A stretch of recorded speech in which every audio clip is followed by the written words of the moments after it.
A Raw Youth. Part 1. Chapter 1. 1.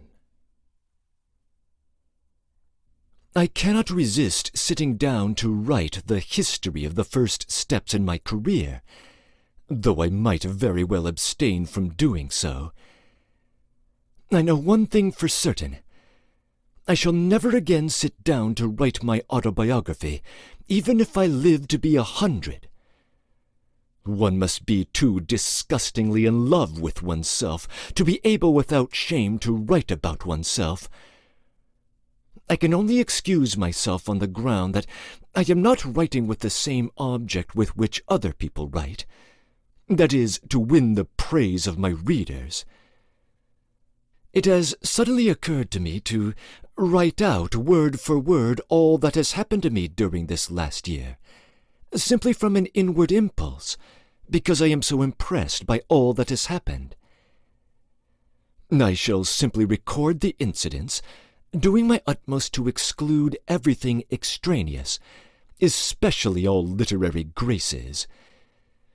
The professional writer writes for 30 years, and is quite unable to say at the end why he has been writing for all that time. I am not a professional writer and don't want to be, and to drag forth into the literary marketplace the inmost secrets of my soul and an artistic description of my feelings I should regard as indecent and contemptible. I foresee, however, with vexation, that it will be impossible to avoid describing feelings altogether and making reflections, even perhaps cheap ones. So corrupting is every sort of literary pursuit in its effect, even if it be undertaken only for one's own satisfaction. The reflections may indeed be very cheap, because what is of value for oneself may very well have no value for others. But all this is beside the mark. It will do for a preface, however. There will be nothing more of the sort.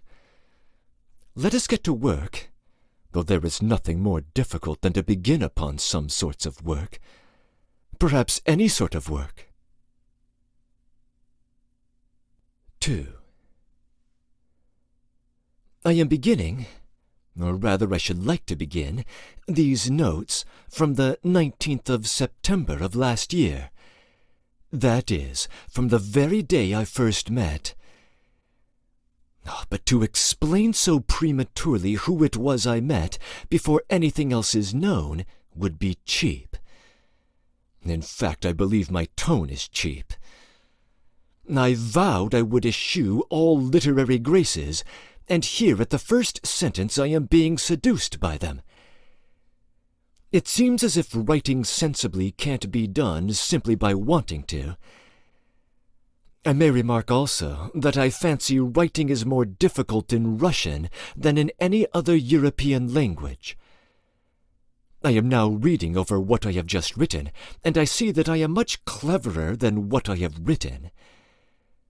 How is it that what is expressed by a clever man is much more stupid than what is left in him?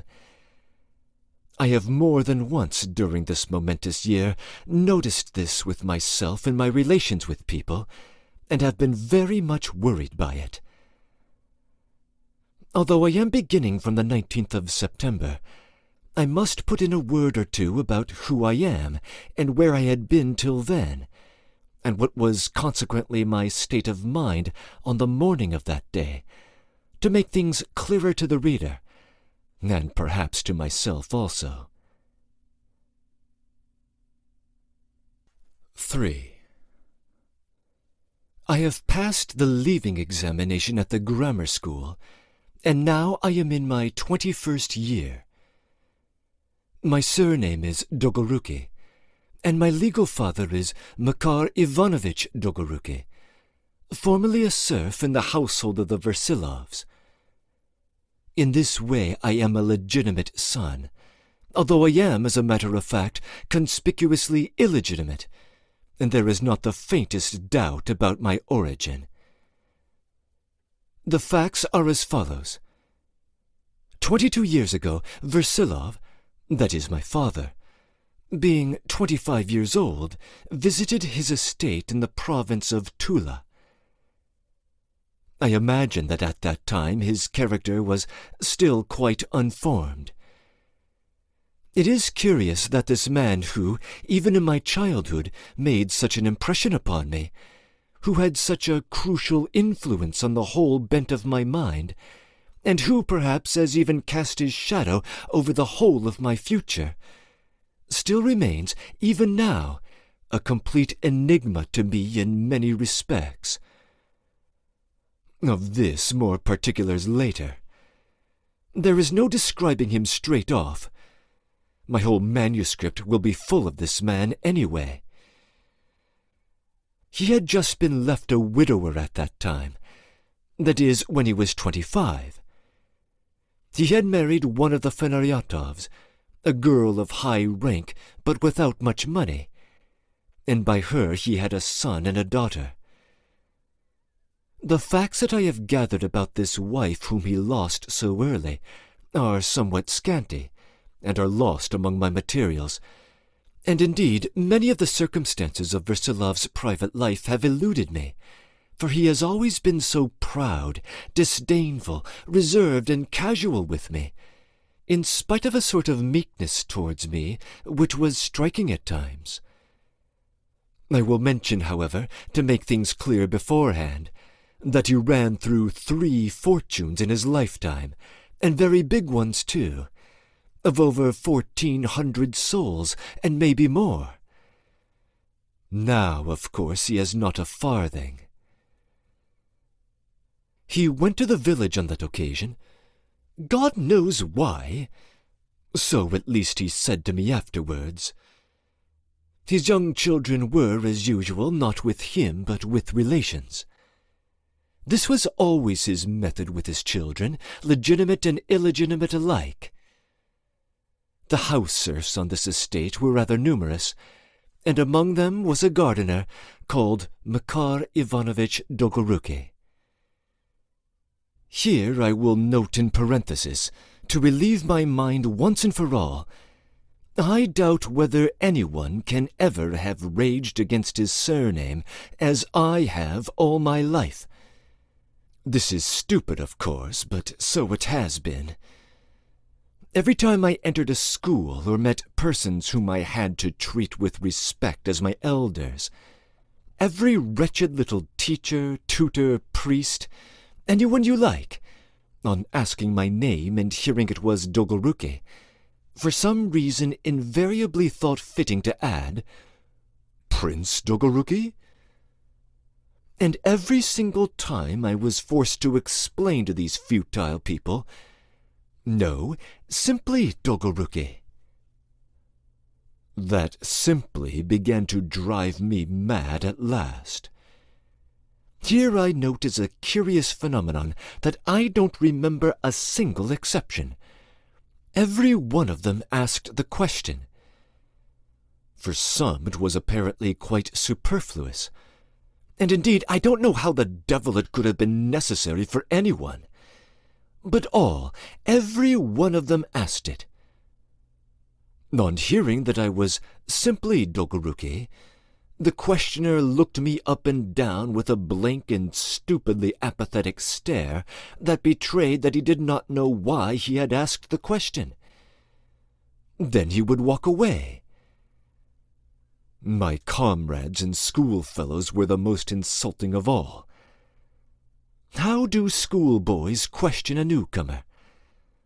The new boy, abashed and confused on the first day of entering a school, whatever school it may be, is the victim of all. They order him about, they tease him, and treat him like a lackey. The stout, chubby urchin suddenly stands still before his victim and watches him persistently for some moments with a stern and haughty stare. The new boy stands facing him in silence, looks at him out of the corner of his eyes, and, if he is not a coward, waits to see what is going to happen. "What's your name?" "Dolgoruki." "Prince Dolgoruki?" No, simply Dogoruki. Ah, simply, fool. And he was right. Nothing could be more foolish than to be called Dogoruki without being a prince. I have to bear the burden of that foolishness through no fault of my own. Later on, when I began to get very cross about it, I always answered the question, "Are you a prince?" by saying, "No, I'm the son of a servant, formerly a serf." At last, when I was roused to the utmost pitch of fury, I resolutely answered, "No, simply Dogoruki, the illegitimate son of my former owner." I thought of this when I was in the 6th form of the grammar school, and though I was very soon after thoroughly convinced that I was stupid, I did not at once give up being so. I remember that one of the teachers opined, he was alone in his opinion, however, that I was filled with ideas of vengeance and civic rights. As a rule, this reply was received with a sort of meditative pensiveness, anything but flattering to me.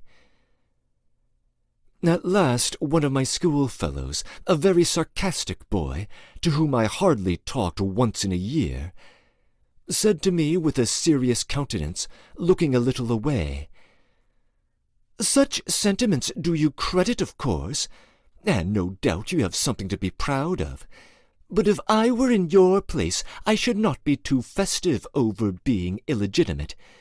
You seem to expect congratulations." From that time forth, I dropped boasting of being illegitimate. I repeat, it is very difficult to write in Russian. Here I have covered 3 pages with describing how furious I have been all my life with my surname, and after all the reader will, no doubt, probably have deduced that I was really furious at not being a prince, but simply Dogoruki.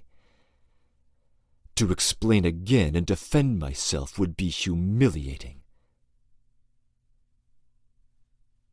4. And so, among the servants, of whom there were a great number besides Makar Ivanovitch, there was a maid, and she was 18 when Makar Dogoruki, who was 50, suddenly announced his intention of marrying her.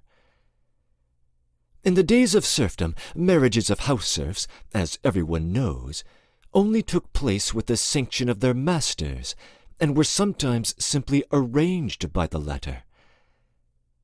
At that time, Auntie was living on the estate. Not that she was my aunt, though. She had, in fact, an estate of her own, but I don't know why, everyone knew her all her life as Auntie. Not mine in particular, but an aunt in general, even in the family of Versilov, to whom she can hardly have been related.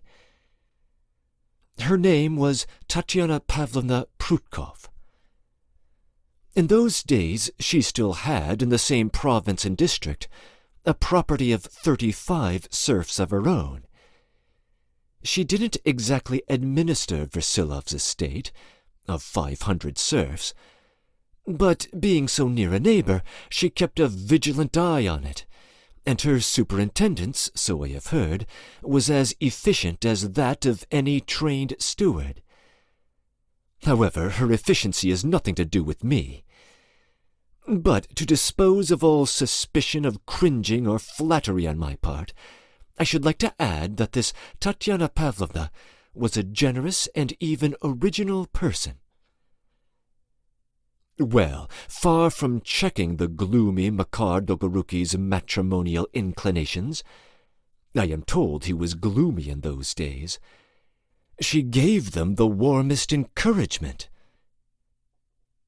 Sofia Andreevna, the serf girl of 18, that is, my mother, had been for some years fatherless and motherless.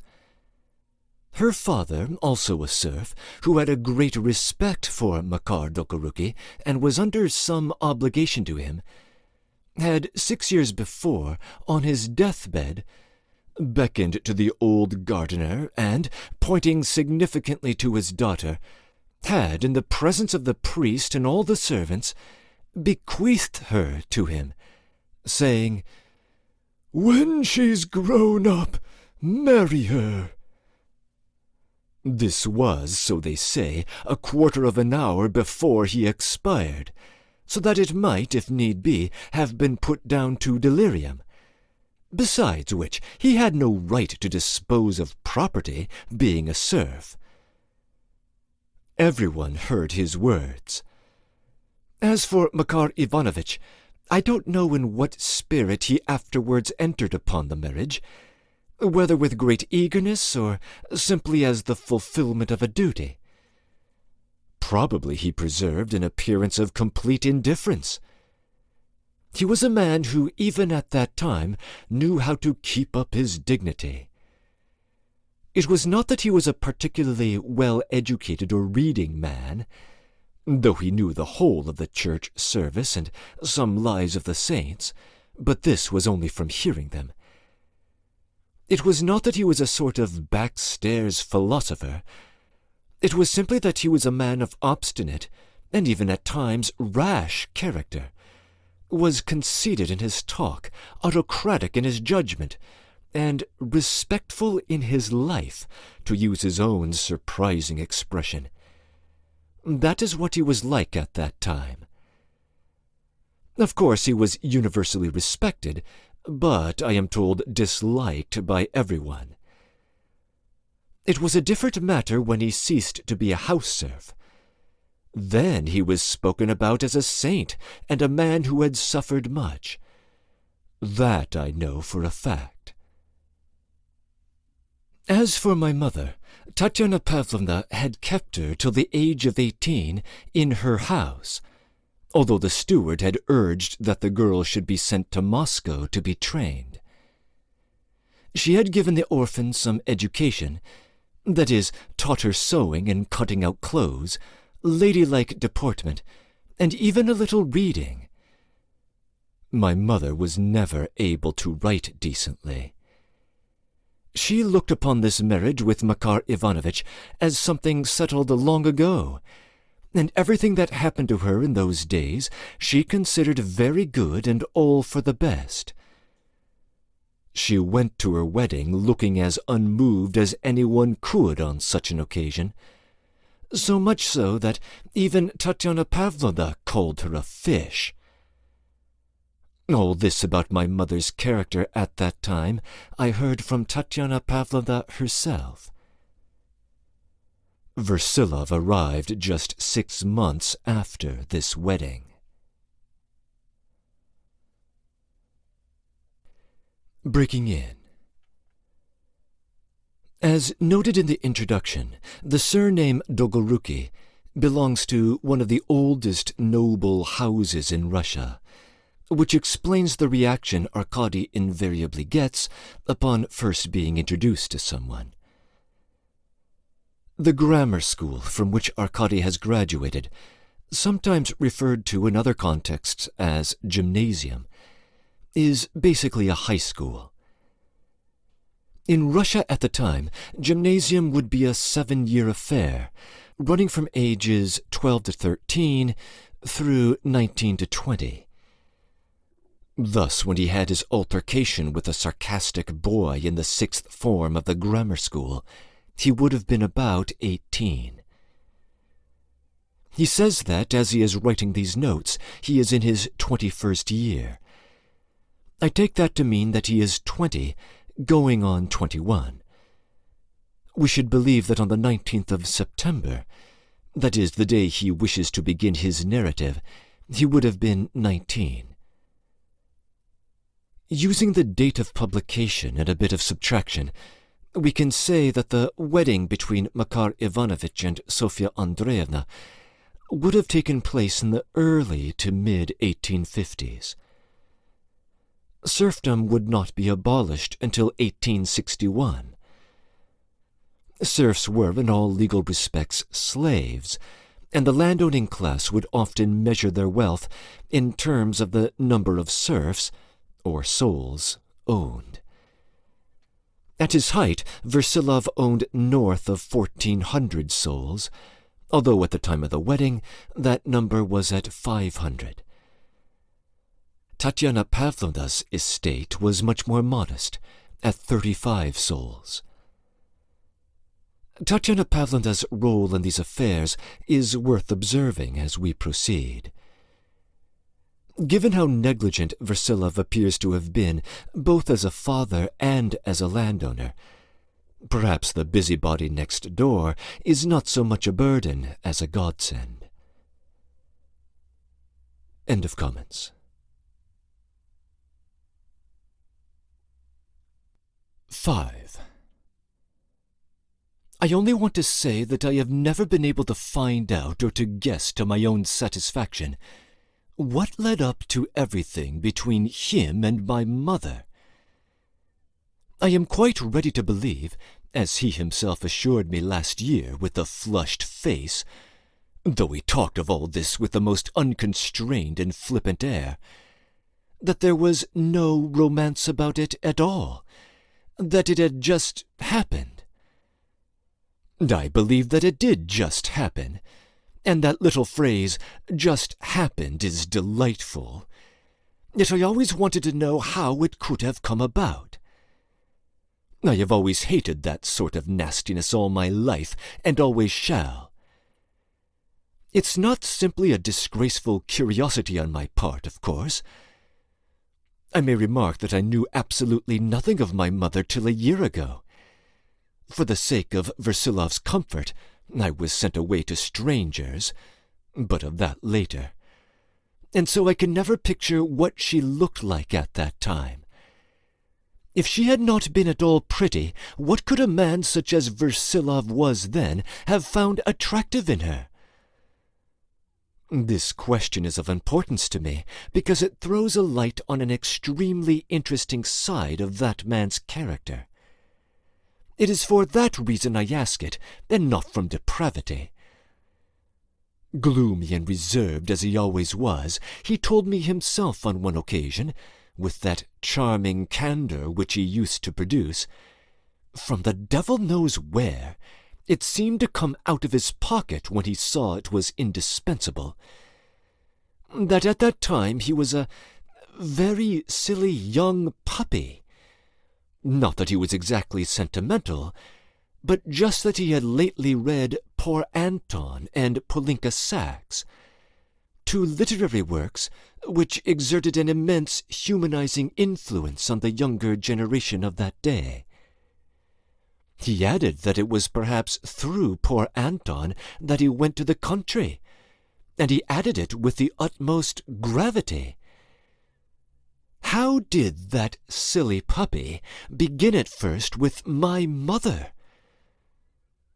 I have suddenly realized that if I had a single reader, he would certainly be laughing at me as a most ridiculous raw youth, still stupidly innocent, putting himself forward to discuss and criticize what he knows nothing about. It is true that I know nothing about it, though I recognize that not at all with pride, for I know how stupid such inexperience is in a great dolt of 20. Only I would tell such a gentleman that he knows nothing about it himself, and I will prove it to him. It is true that I know nothing about women, and I don't want to either, for I shall always despise that sort of thing, and I have sworn I will all my life. But I know for certain, though, that some women fascinated by their beauty, or by anything you like, all in a minute, while you may ruminate over another for 6 months before you understand what is in her, and that to see through and love such a woman, it is not enough to look at her. It is not enough to be simply ready for anything. One must have a special gift besides. Of that I am convinced, although I do know nothing about it. And if it were not true, it would mean degrading all women to the level of domestic animals, and only keeping them about one as such. Possibly this is what very many people would like. I know from several sources that my mother was by no means a beauty, though I have never seen the portrait of her at that age, which is in existence. So it was impossible to have fallen in love with her at first sight. Simply to amuse himself, Versilov might have pitched on someone else. And there was someone else in the house, an unmarried girl, too, Anfisa Konstantinovna Sapushkov, a housemaid. To a man who had brought poor Anton with him to the country, it must have seemed shameful to take advantage of his seignorial rights to violate the sanctity of a marriage, even that of his serf. For I repeat, he spoke with extreme seriousness of this poor Anton only a few months ago. That is, 20 years after the event. Why, poor Anton only had his horse taken from him, but this was a wife. So there must have been something peculiar in this case, and Mademoiselle Sapushkov was a loser by it. Or rather, I should say, the gainer. I attacked him with all these questions once or twice last year, when it was possible to talk to him. For it wasn't always possible to talk to him. And in spite of all his society polish and the lapse of 20 years, I noticed that he winced. But I persisted.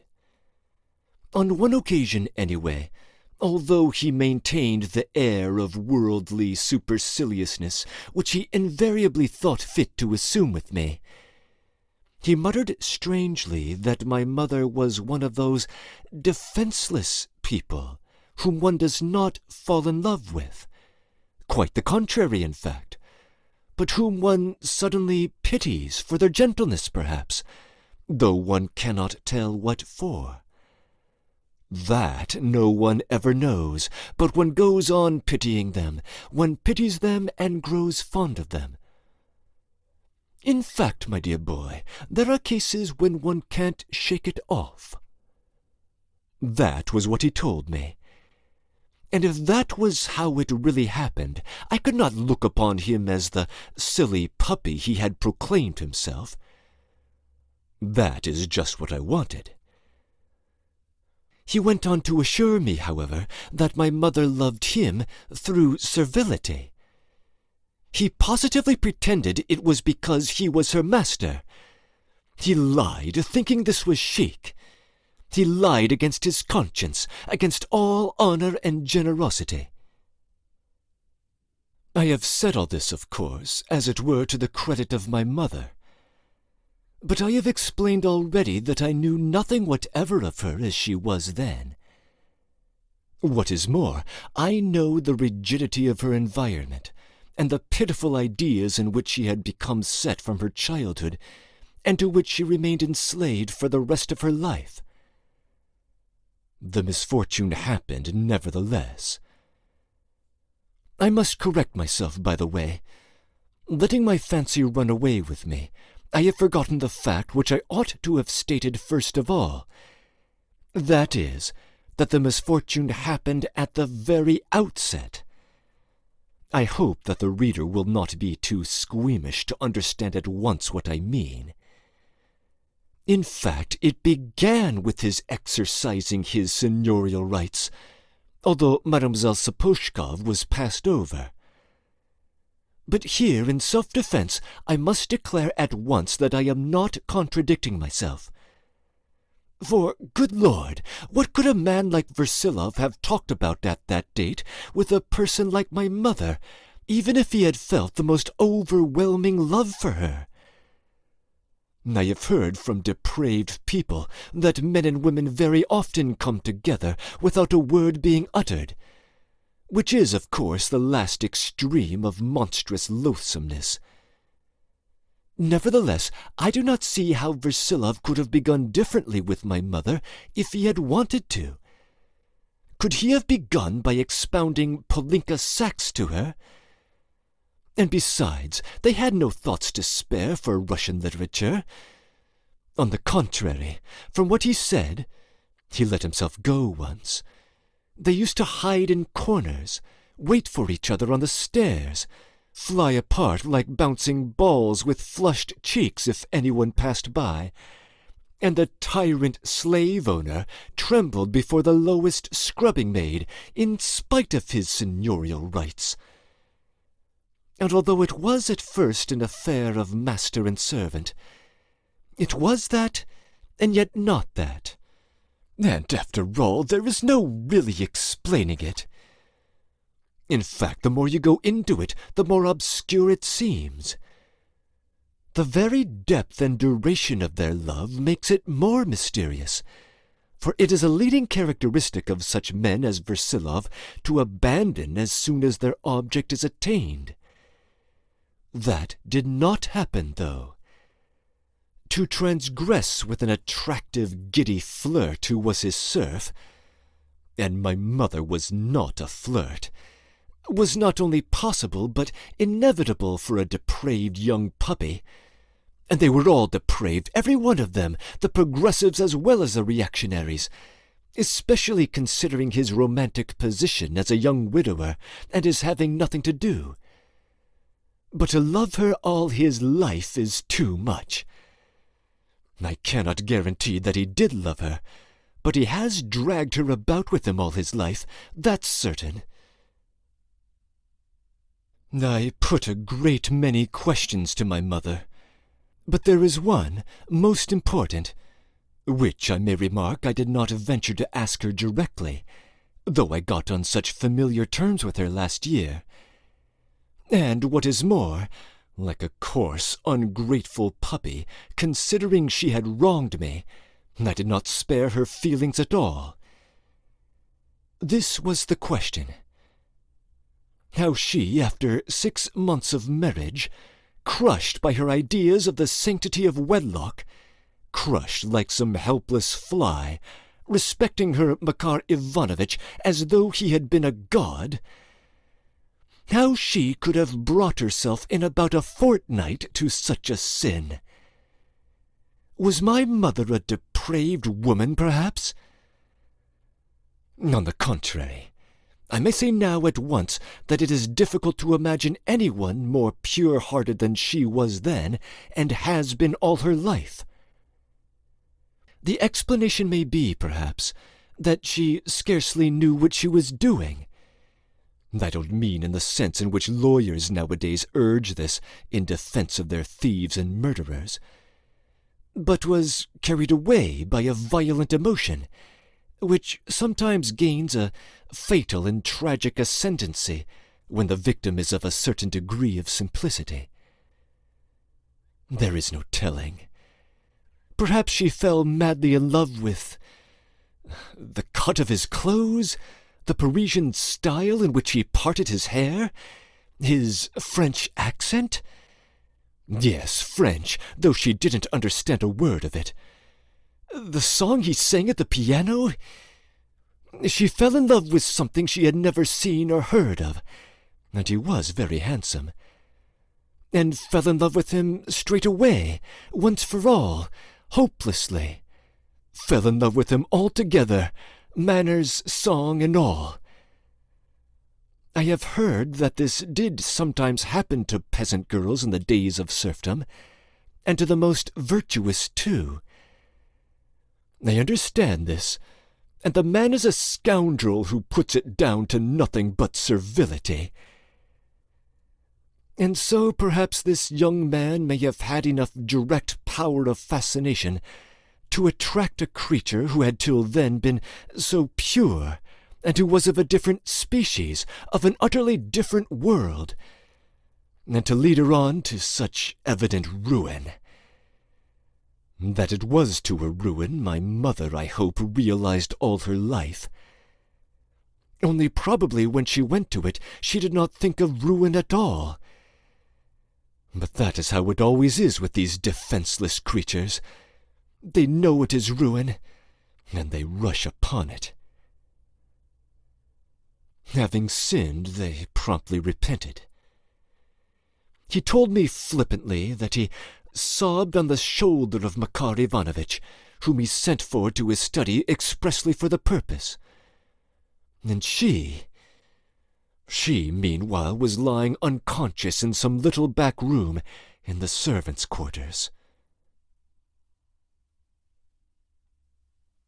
6. But enough of questions and scandalous details. After paying Makar Ivanovitch a sum of money for my mother, Versilov went away shortly afterwards, and ever since, as I have mentioned already, he dragged her about with him almost everywhere he went, except at certain times when he absented himself for a considerable period. Then, as a rule, he left her in the care of Auntie, that is, of Tatiana Pavlovna Prutkov, who always turned up on such occasions. They lived in Moscow, and also in other towns and villages, even abroad, and finally in Petersburg. Of all that later, though perhaps it is not worth recording. I will only mention that a year after my mother left Makar Ivanovitch, I made my appearance, and a year later my sister, and 10 or 11 years afterwards a sickly child, my younger brother, who died a few months later.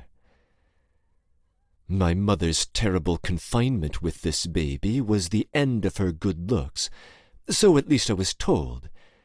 She began rapidly to grow older and feebler. But a correspondence with Makar Ivanovitch was always kept up. Wherever the Versilovs were, whether they lived for some years in the same place or were moving about, Makar Ivanovitch never failed to send news of himself to the family. Strange relations grew up, somewhat ceremonious and almost solemn. Among the gentry there is always an element of something comic in such relations, I know, but there was nothing of the sort in this case. Letters were exchanged twice a year, never more nor less frequently, and they were all extraordinarily alike. I have seen them. There was scarcely anything personal in them. On the contrary, they were practically nothing but ceremonious statements of the most public incidents, and the most public sentiments, if one may use such an expression of sentiments. First came news of his own health, and inquiries about their health, then ceremonious hopes, greetings, and blessings. That was all. I believe that this publicity and impersonality is looked upon as the essence of propriety and good breeding among the peasants. To our much esteemed and respected spouse, Sofya Andreevna, we send our humblest greetings. We send to our beloved children our fatherly blessing, ever unalterable. The children were mentioned by name, including me. I may remark here that Makar Ivanovitch had so much wit as never to describe his high-born, most respected master, Andrei Petrovitch, as his benefactor, though he did invariably in each letter send him his most humble greetings, beg for the continuance of his favour, and call down upon him the blessing of God. The answers to Makar Ivanovitch were sent shortly after by my mother, and were always written in exactly the same style. Versilov, of course, took no part in the correspondence. Makar Ivanovitch wrote from all parts of Russia, from the towns and monasteries in which he sometimes stayed for a considerable time. He had become a pilgrim, as it is called. He never asked for anything, but he invariably turned up at home once in 3 years on a holiday, and stayed with my mother, who always, as it happened, had her own lodgings apart from Versilov's. Of this I shall have to say more later. Here I will only mention that Makar Ivanovitch did not loll on the sofa in the drawing-room, but always sat discreetly somewhere in the background. He never stayed for long, 5 days or a week. I have omitted to say that he had the greatest affection and respect for his surname, Dolgoruki. Of course, this was ludicrous stupidity.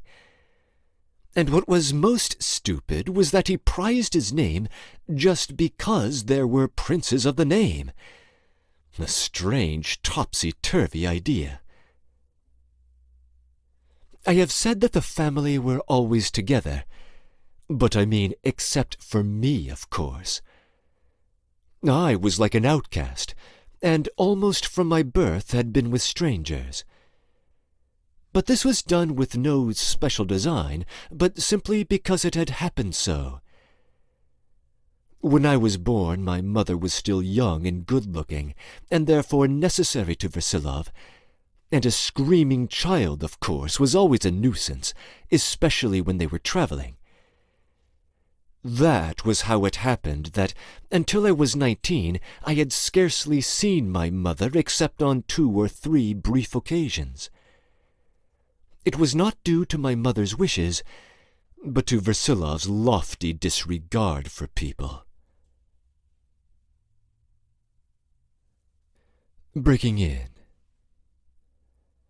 Versilov has apparently claimed to Arkady in the past year that the literary works Poor Anton and Polinka Sax were working upon his mind when he took his fateful trip to his estate in Tula 20 years earlier.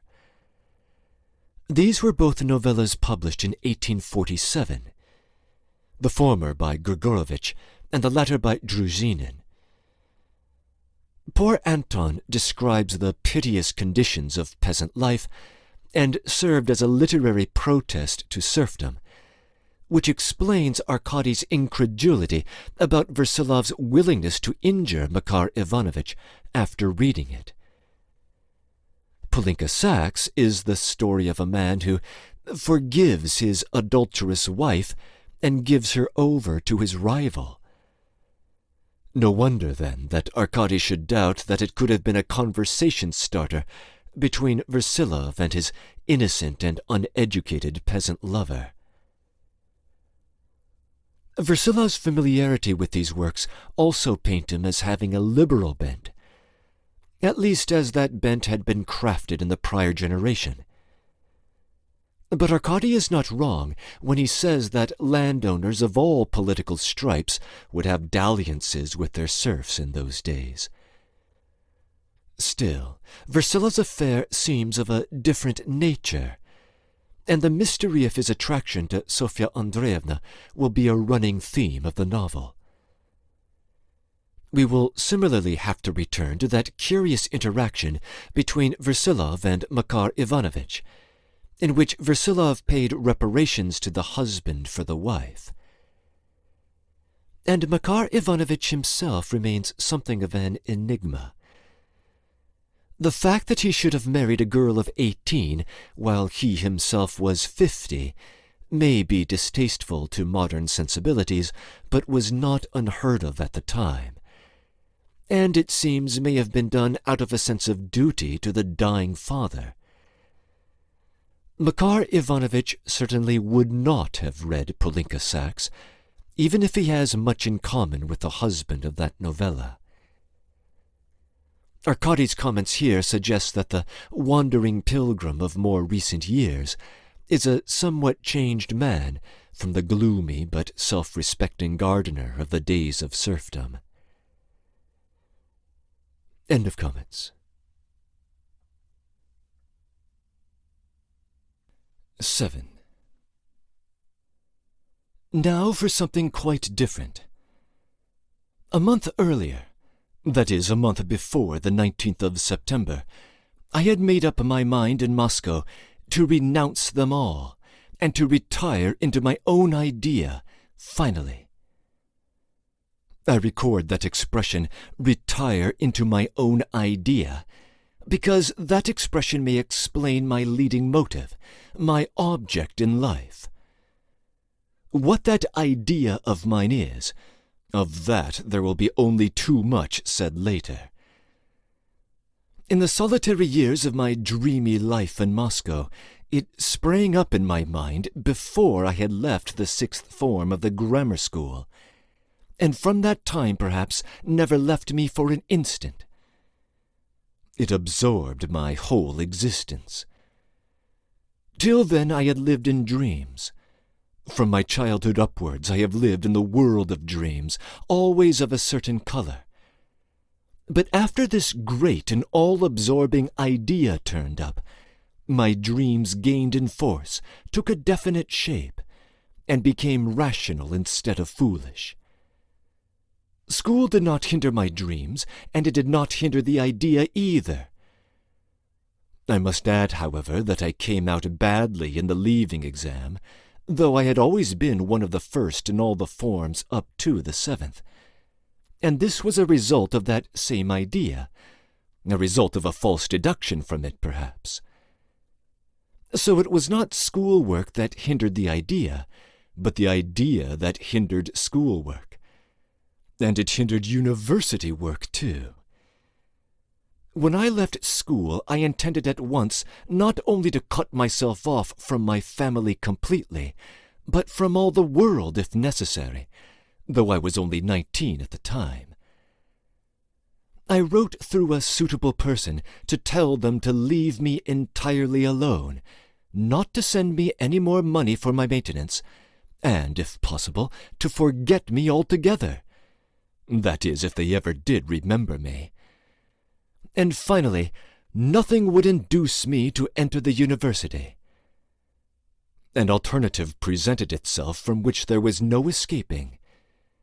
To refuse to enter the university and go on with my education, or to defer putting my idea into practice for another 4 years. I went for the idea without faltering, for I was absolutely resolved about it.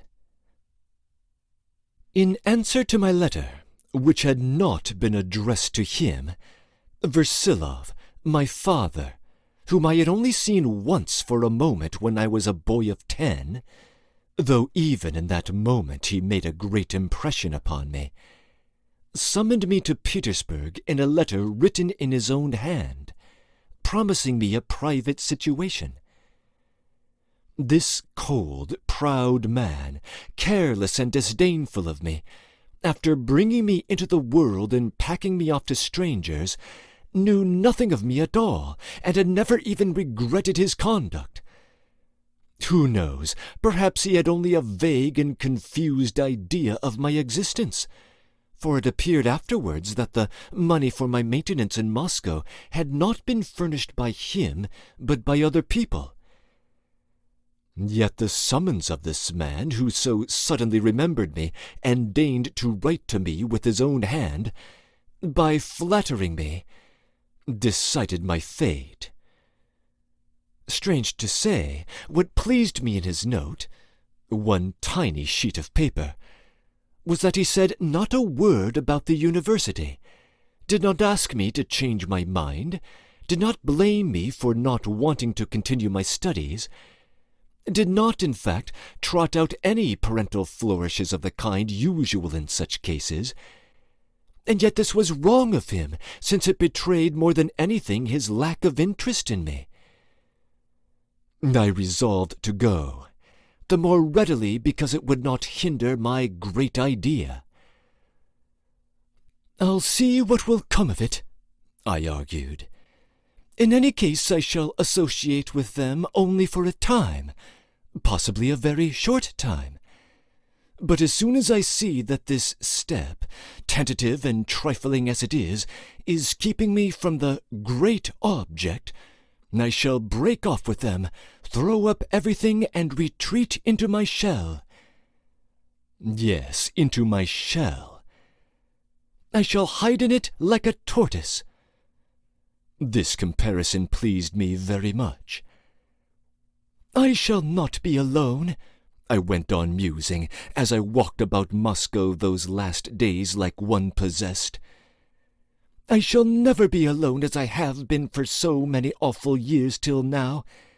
I shall have my idea, to which I will never be false, even if I like them all there, and they make me happy, and I live with them for 10 years.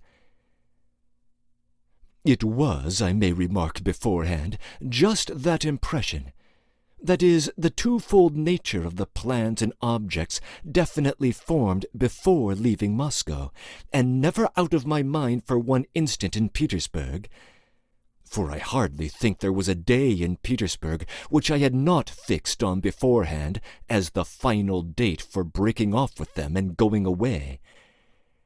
It was this, I say, that was, I believe, one of the chief causes of many of the indiscretions I have been guilty of during this year. Many nasty things, many even low things, and stupid ones, of course. To be sure, a father, something I had never had before, had appeared upon the scene. This thought intoxicated me as I made my preparations in Moscow and sat in the railway carriage. That he was my father would be nothing. I was not fond of sentimentality, but this man had humiliated me and had not cared to know me, while all those years I had been chewing away at my dreams of him, if one may use such an expression.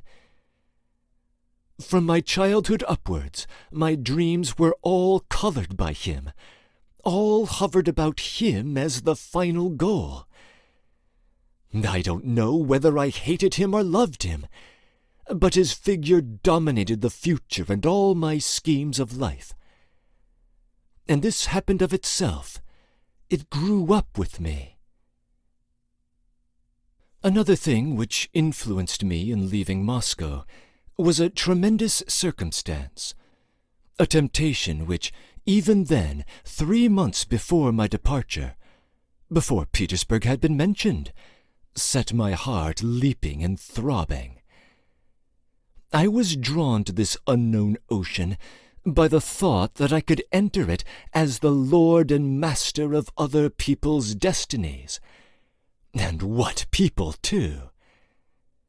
But the feelings that were surging in my heart were generous and not despotic.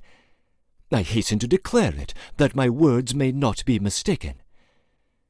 Moreover, Versilov might think, if he ever deigned to think of me, that a small boy who had just left school, a raw youth, was coming who would be agape with wonder at everything. And meanwhile, I knew all his private life, and had about me a document of the utmost importance, for which, I know that now for a fact, he would have given some years of his life if I had told them the secret at the time. But I notice that I am talking in riddles. One cannot describe feelings without facts. Besides which, there will be enough about all this in its proper place. It is with that object I have taken up my pen. Writing like this is like a cloud of words or the ravings of delirium. 8. Finally, to pass once for all to the 19th of September, I will observe briefly, and, so to say, cursorily, that I found them all, that is, Versilov, my mother, and my sister, the latter I saw for the first time in my life, in difficult circumstances, almost destitute, or at least on the verge of destitution. I knew of this before leaving Moscow, but yet I was not prepared for what I saw. I had been accustomed from childhood to imagine this man, this future father of mine, in brilliant surroundings, and could not picture him except as the leading figure everywhere. Versilov had never shared the same lodgings with my mother, but had always taken rooms for her apart. He did this, of course, out of regard for their very contemptible proprieties. But here they were, all living together in a little wooden lodge in a back street in the Semyonovsky quarter. All their things were in pawn, so that, without Versilov's knowledge, I gave my mother my secret 60 roubles. Secret, because I had saved them up in the course of 2 years out of my pocket money, which was 5 rubles a month. I had begun saving from the very day I had conceived my idea, and so Versilov must know nothing about the money. I trembled at the thought of that. My help was like a drop in the ocean. My mother worked hard, and my sister, too, took in sewing. Versilov lived in idleness, indulged his whims, and kept up a number of his former rather expensive habits. He grumbled terribly, especially at dinner, and he was absolutely despotic in all his ways. But my mother, my sister, Tatyana Pavlovna, and the whole family of the late Andronikov, the head of some department who used also to manage Versilov's affairs and had died 3 months before, consisting of innumerable women, grovelled before him as though he were a fetish. I had not imagined this. I may remark that 9 years before he had been infinitely more elegant. I have said already that I had kept the image of him in my dreams surrounded by a sort of brilliance, and so I could not conceive how it was possible, after only 9 years, for him to look so much older and to be so worn out. I felt at once sad, sorry, ashamed. The sight of him was one of the most painful of my first impressions on my arrival. Yet he was by no means an old man. He was only 45. Looking at him more closely, I found in his handsome face something even more striking than what I had kept in my memory. There was less of the brilliance of those days, less external beauty, less elegance even, but life had, as it were, stamped on that face something far more interesting than before. Meanwhile, poverty was not the 10th or 20th fraction of his misfortunes, and I knew that. There was something infinitely more serious than poverty, apart from the fact that there was still a hope that Versilov might win the lawsuit he had been contesting for the last year with the Princes Sokolsky, and might in the immediate future come into an estate to the value of 70,000 or more. I have said above that Versilov had run through 3 fortunes in his life, and here another fortune was coming to his rescue again. The case was to be settled very shortly. It was just then that I arrived. It is true that no one would lend him money on his expectations. There was nowhere he could borrow, and meanwhile they had to suffer. Versilov visited no one, though he sometimes was out for the whole day. It was more than a year since he had been banished from society.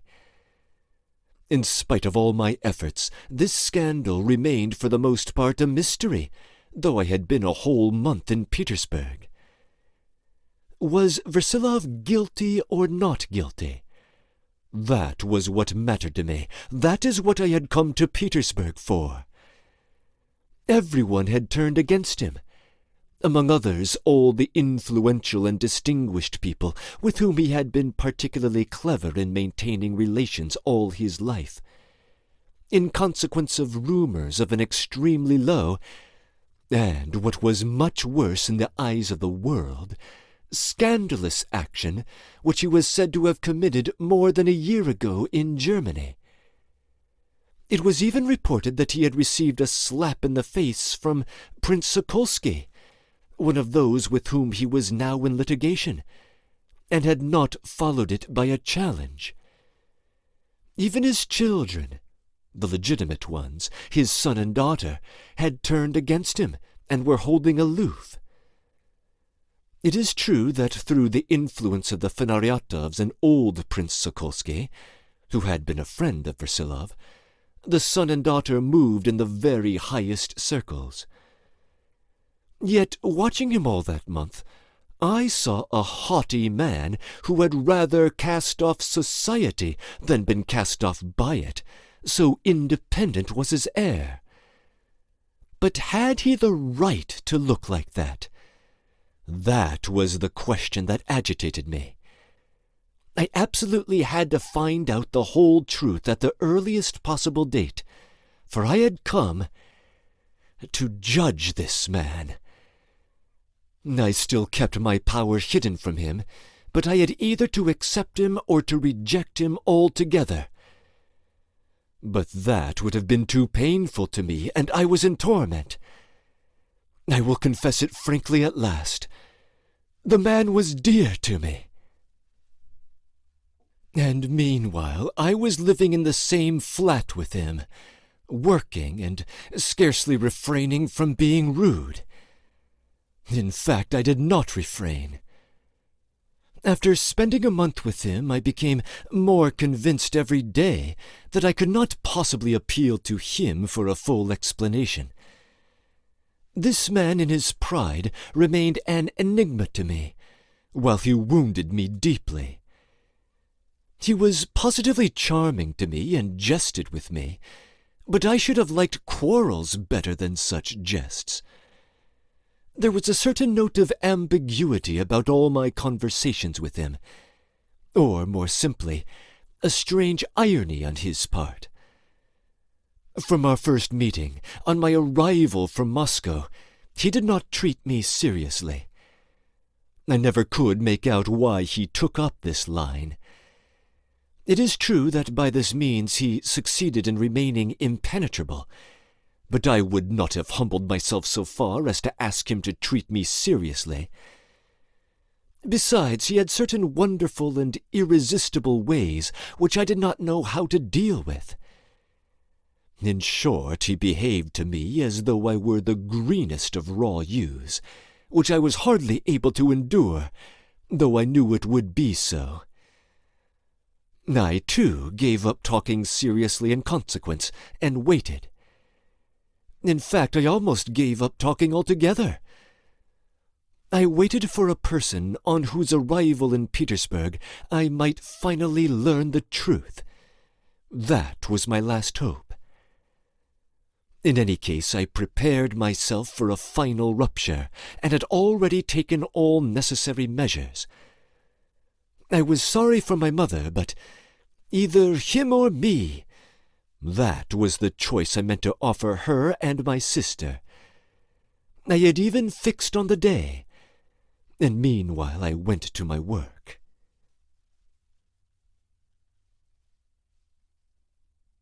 Breaking in. Arkady leaves us with several cryptic remarks in these last two sections, which will be fleshed out in due course. One of these is his idea, which had been his obsession for more than a year prior to his arriving in Petersburg, and which had taken such possession of him as to derail his final year of gymnasium and to delay any thought of entering the university. Another is this mysterious way in which he has power over important Petersburg persons, and the document in his possession which Versilov would have sacrificed so much to attain. Expect a great deal more on this plot point as we proceed. We also get hints of various episodes of past history, which will be developed over time. We know, for instance, that Arkady has seen his mother only 2 or 3 times prior to his arrival in Petersburg, and that he has seen his biological father only once, and his legal father not at all. His one interaction with Versilov at the age of 10 must have made a significant impression upon him, for the man to exercise such a significant place in his consciousness at the novel's opening. More recently, a bit over a year prior to Arkady's arrival, something happened in Germany to push Versilov out of favor in society, but we don't yet know what that is, although it apparently culminated in a slap in the face from some Prince Sokolsky.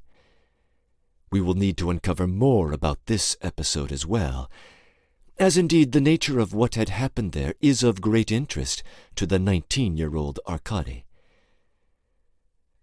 And getting to the opening of the plot proper, that same Prince Sokolsky is now embroiled in a high-stakes lawsuit with Versilov over some inheritance, with 70,000 rubles as the prize. But apparently there is another Prince Sokolsky, with whomVersilov's legitimate children are connected. We'll get a bit more clarification on this issue in the opening stages of the next chapter. So, to sum up the overall history as we know it so far, we have the following. Well over 20 years ago, Versilov married a girl of the Fanaryatov family, had 2 children by her, but she died. Roughly 20 years prior to the opening of the plot proper, we haveVersilov's fateful visit to Tula as a young widower, the affair with his young serf lover, and the paying off of Makar Ivanovich. A year later comes Arkady's birth. Arkady is basically estranged from his parents in Moscow for his entire childhood. He has one encounter with Versilov at the age of 10. He starts to attend grammar school or high school at about the age of 12, but by the second-to-last year there, at 17 or 18, he hatches some great and mysterious idea that occupies all his attention. At roughly the same time, Versilov is involved in some scandal in Germany. About a year later, as a fresh graduate of the grammar school, Arkady gets his summons to Petersburg and answers it. When he arrives, Versilov is involved in a lawsuit with the young Prince Sokolsky.